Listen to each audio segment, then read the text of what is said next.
반갑습니다. 한 주간을 시작하는 월요일입니다. 오늘 본문은 아합과 여호사밧이 전쟁터로 나가서 아합은 죽고 여호사밧은 돌아온다는 내용입니다. 지피지기면 백전백승이라는 말이 있잖아요. 아람은 아합 왕만을 공격하라고 하였고 아합은 이 같은 아람의 작전 정보를 사전에 파악하고 있었습니다. 그래서 싸움 들어가는 길에서 아합이 여호사밧에게 말하였다. 나는 변장을 하고 최전선으로 들어가겠소. 그러나 당신은 왕복을 그대로 입고 있어도 위험하지 않을 것이요. 아합은 이미 아람 왕이 자기 전차 부대의 지휘관들에게 너희는 이스라엘 왕만 공격하여라. 다른 사람은 아무리 높은 장군이더라도 그냥 두어라 하고 내린 작전 명령을 입수하고 있었다. 그래서 아합은 변장을 하고 싸움터로 나갔다. 아람과 그 아합의 작전대로 하자면 아합은 살고 여호사밧은 죽음으로 내몰리는 상황입니다. 여호사밧은 생존율 0, 아합은 생존율 100%. 실제로 아람은 여호사밧을 공격합니다. 전차 부대의 용사들이 여호사밧을 보자 이스라엘 왕이다 하고 외치며 사방에서 그를 공격하기 시작했다. 일반 병사들도 아니고 전차 부대의 용사들이니까 여호사밧은 정말 위험에 내몰리고 있습니다. 그래서 여호사밧이 어떻게 합니까? 이에 여호사밧이 여호와께 살려달라고 부르짖었다. 소리치는 것입니다. 주위의 장군들에게 자기 병사들에게 소리치는 것이 아닙니다. 여호와께 살려달라고 소리질렀습니다. 하나님을 찾는 것입니다. 그래서 여호와께서 여호사밧을 도우셨습니다. 그 전차 부대의 용사들이 여호사밧을 알아보고 아합이 아니라는 것을 알게 되었습니다. 하나님께서 그렇게 하신 것이죠. 여호사밧이 여호와께 살려달라고 부르짖었다. 그러자 하나님이 그를 도와주셨다. 하나님께서 그들을 깨어 여호사밧에게서 물러가게 하셨다. 전차부대의 용사들이 여호사밧을 알아보고 더 이상 추격하지 않은 것이다. 그들이 원하는 아합이 아니었다라는 것을 하나님이 알게 하셨다. 아합이 어디 있는지 아람의 용사들은 알 수 없었습니다. 아합은 변장을 하고 있어서 아무도 알 수 없었습니다. 작은 지휘관으로 또 일반 병사로 변장을 했는지 모르겠습니다. 그러나 사람 뜻대로 될까요? 아합은 하나님의 계획도 알고 아람의 작전도 다 파악했으니 피할 길이 있다고 생각했을 것입니다. 그래서 아합은 나름 꾀를 내었잖아요. 아합은 다른 사람으로 변장을 했으니 아람의 군사들은 아합을 알아볼 수 없었습니다. 그런데 뜻하지 않는 화살 하나가 아합에게 날아들었습니다. 병사 한 사람이 화살을 맞는 일은 일어날 수 있습니다. 그런데 하필 그 화살이 아합에게 날아들었고 그 화살은 아합에게 치명타를 가하게 됩니다. 이스라엘 왕의 갑옷, 흉갑과 비늘 조각들이 이어진 사이를 꿰뚫고 들어가 꽂혔다. 아합이 전차를 모는 부하들에게 명령하였다. 전차를 돌려라. 이곳에서 후퇴하자. 내가 부상을 입었다. 그러나 전투가 점점 더 치열해졌기 때문에 왕은 아람 군대와 대치한 채 저녁 때까지 그대로 전차에서 버틸 수밖에 없었다. 해가 질 무렵 아합이 출일이 심하여 죽었다. 결국 아합은 다른 병사의 복장으로 전사했습니다. 한치 앞을 알 수 없는 인생입니다. 숨는다고 숨고 피한다고 피할 수 있는 것이 아닙니다. 사람으로부터는 피할 수 있고 사람 눈은 속일 수 있습니다. 그러나 하나님은 속일 수 없습니다.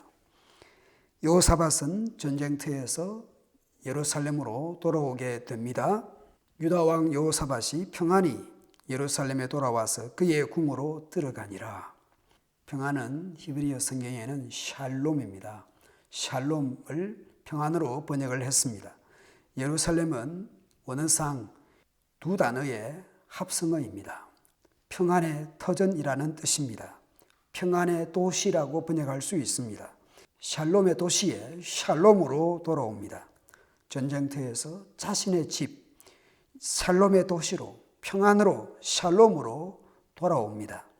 그러면 모든 것이 해결된 것입니까? 군사동맹까지 맺었던 아합은 병사로 죽어갔는데 여호사밧은 평안하게, 샬롬하게, 샬롬의 도시로 돌아오면 모든 것이 마무리되는 것입니까? 미가야 선지자를 통해서 하나님께서 하신 말씀대로 된 것입니다. 이스라엘 목자 없는 양같이 산에 흩어졌는데, 온 이스라엘이 목자 없는 양같이 산에 흩어졌는데 여호와의 말씀이 이 무리가 주인이 없으니 각각 평안히 자기들의 집으로 돌아갈 것이니라. 또 여호와께서 왕에게 대하여 재앙을 말씀하셨나이다. 주인이 죽었는데, 목자가 죽었는데 양들이 평안할 수 있습니까? 산에서 주인, 목자가 죽었는데 양들이 샬롬할 수 있을까요? 그런데 놀랍게도 그 주인이, 그 목자가 죽는 것이 양들에게는 평안이고 샬롬입니다. 주인에게 일어난 재앙이 양들에게는 평안이고 샬롬입니다. 이런 반전이 어디에 있습니까? 누군가의 죽음이 슬픔이나 혼란이 아닌 평안입니다.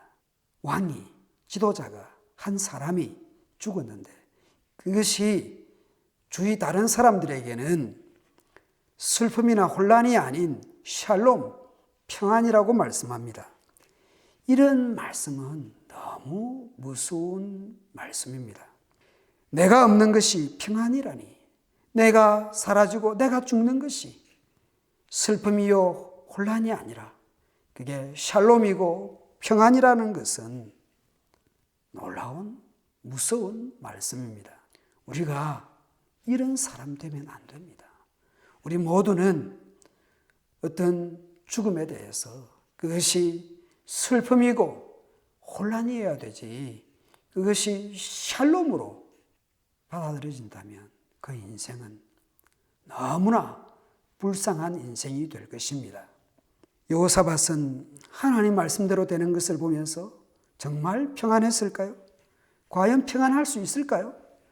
얼마 전까지 여호사밧의 잘못이 무엇입니까? 하나님을 찾는 사람들인 여호사밧이 무엇을 잘못하고 있습니까?